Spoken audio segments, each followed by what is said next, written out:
In the fall of 1857, an event so shocking occurred in Little Rock, Arkansas, that it was systematically erased from official history. It wasn't just covered up, it was buried, only to resurface generations later in terrified whispers. The story goes that on Thanksgiving night, on the most opulent plantation in Pulaski County, an enslaved man named Samson rebelled. He allegedly killed his master, Colonel Jeremiah Rutledge, with his bare hands, snapping his neck like a dry twig. But this isn't just another tragic tale of rebellion. What makes this story different, what made 3 county officials spend their lives haunted by what they saw, were the claims of something unnatural. Witnesses swore Samson's strength was inhuman. They said he crushed a man's skull with one hand, bent iron tools into impossible shapes, and left handprints pressed so deep into solid oak that they're supposedly still visible today. The official records were sealed. Witnesses were paid off or threatened into silence. The local newspapers never printed a word. So what truly happened on the Rutledge Plantation that night? And why were those who saw it so utterly convinced that they had witnessed something that defied all rational explanation? Before we unravel the secrets of Samson and the dark truths buried beneath that plantation, if you're fascinated by these lost chapters of American history, hit subscribe and tell us in the comments what state you're listening from. Tonight's story might be closer to home than you think. Our story begins 20 miles south of Little Rock, where the Arkansas River cuts through some of the richest cotton land in the South. By 1857, Rutledge Plantation was a sprawling empire of over 3,000 acres, worked by nearly 200 enslaved people under the watchful eye of Colonel Jeremiah Rutledge's Greek Revival mansion. Rutledge was a contradiction, a Massachusetts-born lawyer who came south for wealth and fully embraced the brutal system of slavery. Perhaps because he chose it, he ruled with a cold, methodical cruelty that was clinical in its efficiency. He kept detailed logs of punishments and breeding charts, treating human beings as livestock. In this world of whispered resistance, Samson was an anomaly. Purchased 3 years prior from a bankrupt Louisiana plantation, his bill of sale contained strange, ominous clauses. Unusual physical capabilities, possible medical anomaly, buyer assumes all risks. The seller, a Frenchman named Baudrois, was desperate to be rid of him. Samson was physically imposing, standing 6'4", but his true mystery lay deeper. He could work 16 hours in the fields without fatigue, lift bales that required 2 other men, and his hands bore calluses as thick as horn. The plantation blacksmith, a man named Jupiter, once swore he saw Samson casually bend a horseshoe back into shape. But it was his mind that was most startling. There was a sharp intelligence in his eyes. Late at night, others would see him scratching complex, unfamiliar symbols, not letters, but what looked like mathematical formulae, into the dirt outside his cabin. Colonel Rutledge took a particular unsettling interest in Samson. He saw not a man, but a specimen. In the privacy of the old carriage house, he began conducting assessments. He'd have Samson lift anvils, haul tree trunks, and bend iron bars, while Rutledge meticulously recorded the results in his leather-bound journals.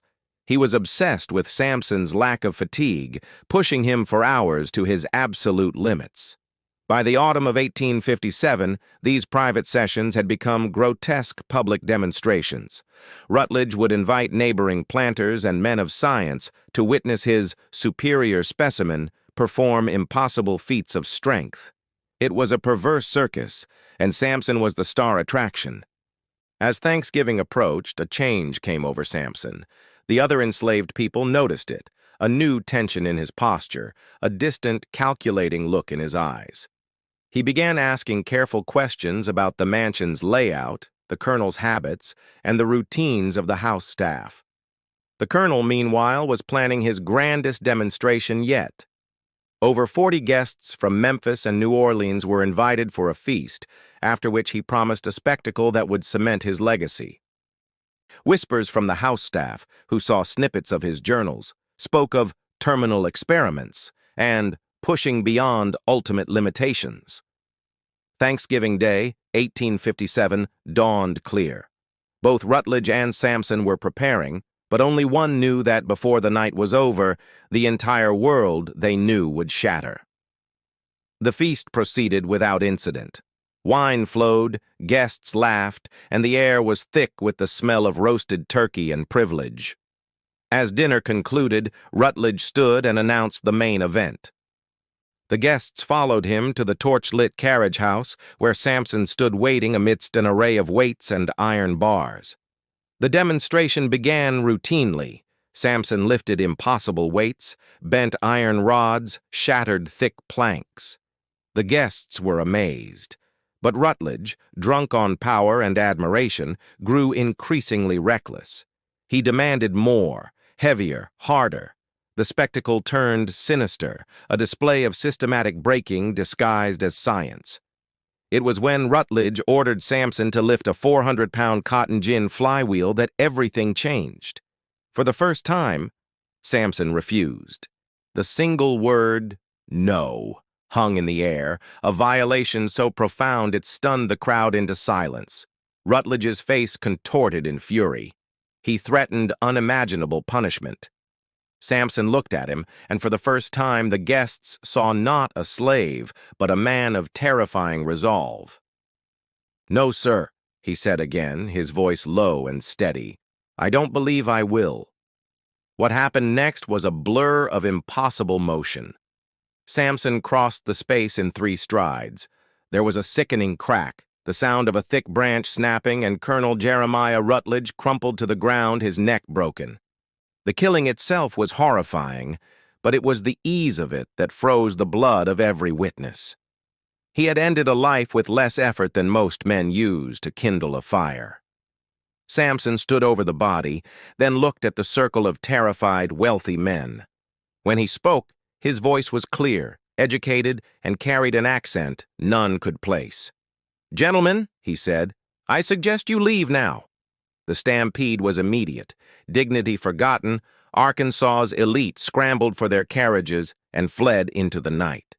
By the time the sun rose, the plantation was eerily quiet. The carriage house was empty. Rutledge's body was gone, and Samson had vanished without a trace, leaving behind only those legendary handprints in the oak beams and a mystery that would haunt the county for over a century. The official investigation was a masterclass in suppression. The sheriff found no blood, no body, and no tracks. Witnesses among the enslaved were strangely, uniformly vague. Jupiter the blacksmith gave the most telling account, describing Samson's strength as not natural tired, and speaking of him working with numbers that weren't like any numbers I ever seen. A massive manhunt with a huge bounty yielded nothing but strange tales from the wilderness. Sightings of a giant figure campsites showing signs of impossible strength, and whispers among other plantations of a strong man who would set things right. The cover-up deepened when Rutledge's executors found hidden documents. Correspondence with northern universities, receipts for strange chemical compounds, and a contract with a Boston firm called Meridian Research Associates for physiological enhancement protocols. Most chillingly, the contract was signed by Rutledge and a subject listed only as S in handwriting identified as Samson's. The truth began to emerge. Samson wasn't just a strong man. He was the product of a horrific medical experiment, a network of human enhancement research funded by Northern capital and Southern ambition, designed to create the perfect, efficient laborer. The program had side effects: heightened intelligence, independence, and a resistance to control. Rutledge hadn't just owned Samson, he had been testing him, and that Thanksgiving demonstration was meant to be his final brutal data point. The documents were seized by federal agents, the witnesses sold away, and the story was officially scrubbed from history. But legends don't die so easily. In the slave quarters across the South, the story of the strong man who broke his chains became a beacon of hope. And in the wilderness of Arkansas, Some insist Samson is still out there, waiting. The horror of that night was just the beginning. The real question isn't just what Samson was, but how many others like him were out there and what they might be capable of. If this story sends a chill down your spine, share it with a friend who loves a deep mystery.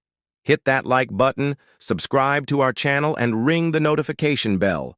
We're just starting to dig into the forgotten secrets buried beneath American soil, and the most terrifying revelations are still to come.